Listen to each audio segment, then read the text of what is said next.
Welcome back, guys. This is Goose Hunt Show. Today we're going to be taking a look at the balancing changes that are going live in Update 2.3, which is dropping today, uh, March 26, 2025, in Hunt Showdown. This developer update, as you can see here, is actually from March 21st, but the update is coming out today. It actually is live this morning as of 9 a.m. as I'm recording this. So is the event. I'll be going over the event details in a separate video, though. This one's just focusing on the balancing changes that are coming in this update. As you can see here, it says Hunters, as a part of Update 2.3, we've made a number of balance changes to equipment, traits, and more. These changes were based on player feedback and were made to ensure gameplay was more balanced overall and that more diversity among games was encouraged. Um, we'll be going through this here in just a second, but they just go through a couple of things throughout that just kind of needed a little bit of tweaking. Um, I don't think it's anything too significant. There might be a couple of things that some people might be a little upset about that are kind of splitting the community, but other than that, I don't think it's anything like super, super crazy. So first thing in the equipment balances, it says the Crag will now have slightly reduced ammo capacity from 12 to 10, and the cost will increase from $450 or to $450. I'm sorry, which is to increase more arsenal variety in games, which is completely fine with me. The Crag was basically like Mosin Light, anyways, so an increase in hunt dollars and a little bit of less ammo capacity is completely fine. And then it says these changes go hand in hand with, I don't know if it's pronounced Berthier or Berthier. I'm not sure if it's French or not, but we'll go with Berthier for now. And the Mosin Obrez and allows slotting the new Mosin Obrez match and Sharp Eye in the long ammo category. The Berthier will now be the strongest of the carbines, while the Obrez will be the weakest. I think that's a pretty good change. The Berthier is pretty good in general. We want to position these carbines as more viable alternatives to full-size, long-ammo bolt-action rifles such as the Krag, Lebel, and Mosin Nagant. I think that's a really good change, in my opinion. I don't really use the Berthier that much. Um, Also, don't really use the Obrez variants that much, just because I like using the regular Mosin. I use the Obrez drum sometimes, but we'll have to wait and see maybe how these new variants turn out. Um, Maybe the sharp eye might be something I look into. It says in a similar vein, the uppercut will be made cheaper again, dropping to $310 $310. While the uppercut remains one of the most used handguns and an excellent sidearm in the game, we felt with recent nerfs around ballistics, damage, and extra ammo, the price didn't represent the uppercut's true power level anymore, hence why it was reduced. The Haymaker was adjusted for the same reasons and was reduced from 370 to 279 hunt dollars. Um, I feel pretty good about that. I actually am a big fan of the uppercut still, even with the recent nerfs and all. I've actually got a pretty, well, at least in my opinion, a pretty good loadout. It's actually one of my favorite loadouts I've been running with the slate and the uppercut Deadeye. I might make a video on that one soon. The Haymaker being adjusted, I'm completely fine with that. I try to use that thing. I'm gonna be honest, I really don't like it. I'd rather just use the regular Lamat, but I understand the Haymaker is a long ammo conversion of the regular Lamat, but even then, I feel like it's so hard to use sometimes. All right, next thing. It says it will now require 3 bear traps to kill an enemy hunter, preventing players from using a single tool slot choice that allows for easy insta kills out of the box. Completely fine with that. Bear traps, they could be very annoying, especially when they're placed kind of like under map textures and things. Like there are certain places where you could put them like under bricks or under mud, stuff like that. So I'm completely fine with that. Players are expected to utilize extra traps found in the world or equip the frontiersman trait to increase the carry capacity. In general, players should try to use the different types of traps in clever ways to utilize mechanics found in the world, like explosive barrels, to stack damage. I like that change. Melee tools will cause more damage to boss and wild targets, and there are more in-world melee weapons which spawn near boss target layers again. Also a good change in my opinion. Pulling out projectiles from hit monsters and hunters will cause meaningful damage again. rewarding players who are brave enough to get up close and retrieve their blades, bolts, and arrows in combat. The Berserker trait applies double damage here. The Blade Mancer trait no longer deals any pull-out damage when retrieving objects. We felt that the benefit of quickly getting your items back was strong enough of an advantage, helping to address the balancing concerns from the last event. Me personally, I can't really comment on this. I don't use bows, bolts, throwing axes, throwing knives. I don't really use those that often. Like very rarely. I tried to use the Chuko um, for the first time since I started playing again, like a week or two ago. Wasn't a big fan. I do like the hand crossbow, but I very rarely use it. It's been a very long time since I've used it. Okay. Next, the Vetterli has been given an improved rate of fire in ADS with the Iron Eye trait, while the Sentinel's rate of fire has been slightly reduced at the same time. This is a very subtle change that swaps both guns when using ADS and Iron Eye. Now the Vetterli is slightly better when using the trait, where before the Centennial was slightly faster at shooting. Love this. I am a big fan of the Vetterli. Love the Vetterli. Um, I'm glad to see the Centennial also got nerfed a little bit because the Centennial is a freaking monster. So I think this is a good change right here. Players can now disarm and pick up dark dynamite satchels, storing them back in their inventory if they have a free slot. Um, I don't really use dark dynamite satchels. I don't have anything to comment here, to be honest. So we have reduced the duration of stamina and regeneration shots. I don't know exactly what this means. I don't know if maybe they've posted an actual number somewhere. Um, but I'll just have to get in game and see kind of what that means. I know the full strength shots last for 10 minutes and the weak shots last for 5 minutes. I don't know if maybe they drop those to like 3 and 6 or like 4 and 8. I would have to get in there and check. Now this is a big one right here. This one is huge. This one's really dividing the community right now. Based on feedback from our players and internal teams, we've made the decision to remove the revive bolt from Hunt and update 2.3.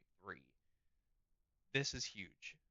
My opinion, something like the revive bolt doesn't really have a place in a game like Hunt because if you think about it, you have to give up a trait slot for Necromancer.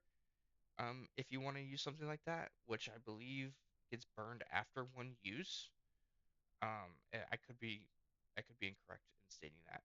If I am and you see this video, please let me know.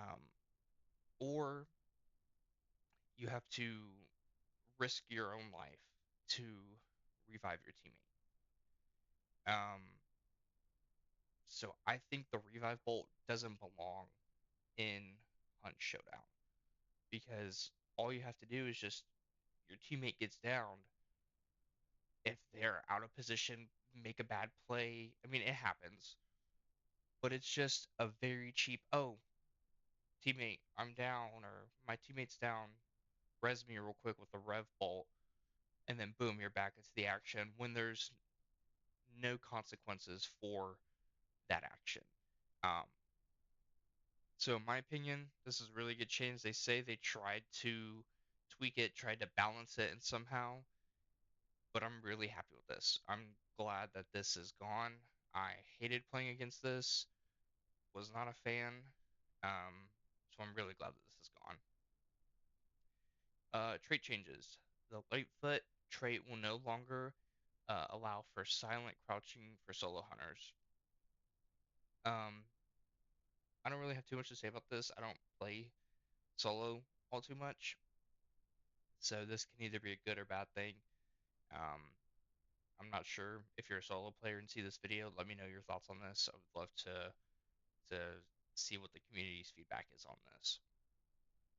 The Surefoot trait will no longer have faster crouch speed and will go up to cost in 6 points. Um, I think this is kind of like a double-handed nerf in a sense. I don't see the point of removing the faster crouch speed and increasing the cost. They should have just either removed the crouch speed and left it, I believe, at 4 points is what it is, or um, I'm sorry, they should have just removed the crouch speed and left it at 4 points, or kept the crouch speed and bumped it up to 6 points. I don't see why they did both. That one is a little confusing to me. The fast fingers trait has been added to the Martini, Henry, and Maynard sniper families. Just like with fanning and levering, some weapons benefit more from certain traits than others. That is true. A lot of weapons benefit from certain traits. I did find it a little odd that the Martini, Henry, and the Maynard um, didn't have that trait that worked with those weapons. But then again, I don't really use those two weapons or that trait very often. I also really don't use the sparks that often either. So, if you guys have any thoughts about that, let me know. The bolt thrower trait now also works with the bomb lance and bomb launcher, which was a long-standing request from the community to help further specialize your hunters. I'm fine with that, to be honest. I don't really use the bomb launcher or the bomb lance that much. Um, so I think that could be a good change. I know sometimes that they can wreak havoc in some higher star lobbies if you're really good with them. But overall, I think that should be a pretty good change. The conduit trait now gives solo hunters double the stamina reward and progresses 2 clue steps with 1 interaction. The previous iteration had a problem that depending on the chosen playstyle, it could be more of a drawback for solo hunters. Now they receive the progress and the reward from both steps. That's fine with me. Like I said, I don't really play solo too often, so if you're a solo player, let me know your thoughts. This kind of seems like a buff, in my opinion. I don't see why this would be a nerf, but just let me know. And then it says we have upgraded the pricing for some traits. Surefoot went from 4 to 6 points. Greyhound is from 5 to 2, which is huge. I like Greyhound a lot. And Determination from 4 to 1, also huge. I like using Determination a lot. Those are both really good perks, in my opinion, that I like to use. And bug fixes. We've also spent a lot of time fixing some of our challenging, long-standing bugs, which include refactored the poison damage system to prevent issues around the effects not disappearing correctly. I haven't experienced that issue personally, but that's always something that is probably needing to be fixed. Hanging chains and other sound traps will no longer block attacks during combat. In my opinion, from a gameplay standpoint, I think this is a good change. From a realism standpoint, um, I mean, technically, if the round you shoot out of your gun hits a chain, it's gonna get deflected. But this is a video game. We're not here for realism. We're here to have fun.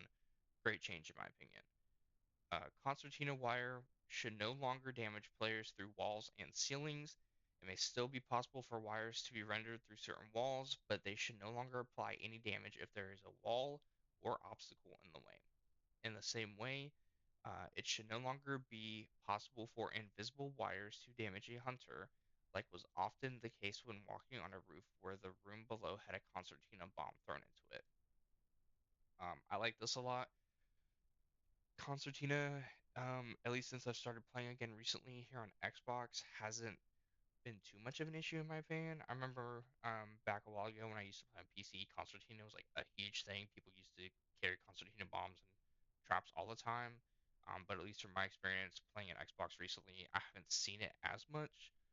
I've been seeing a lot of Concertina arrows, but I haven't experienced any of these bugs per se, but it's good to know that this is something that was affecting others and has been fixed.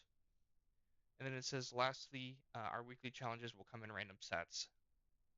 This is perfect. Uh, it is going to allow for variety in your lobby now. Now, not everybody's going to be running around, with a freaking Mosin and like Bornheim suppressed with incendiary rounds if you have to get like long ammo kills and like incendiary damage and all that's like thank God they're doing this because the lobby the lobby balancing in the lobby variety was absolutely terrible with the way the weekly challenges were set up before. So I'm so glad that they're doing this.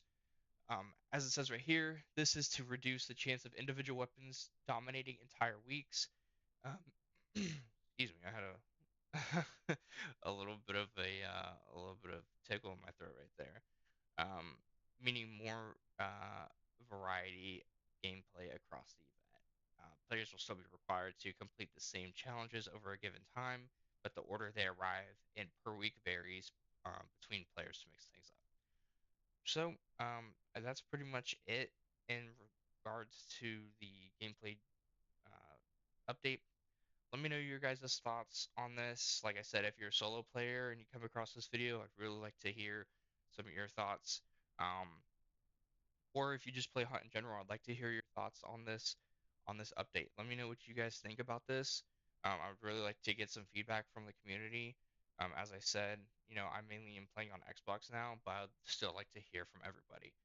So I appreciate you guys for stopping by this video and watching. If you have a chance, please drop a like, comment, and subscribe. I would love to hear from you guys. I would love to um, continue growing my my community here on YouTube, and I appreciate everybody's love and support. Thanks, guys, and I hope you have a great day.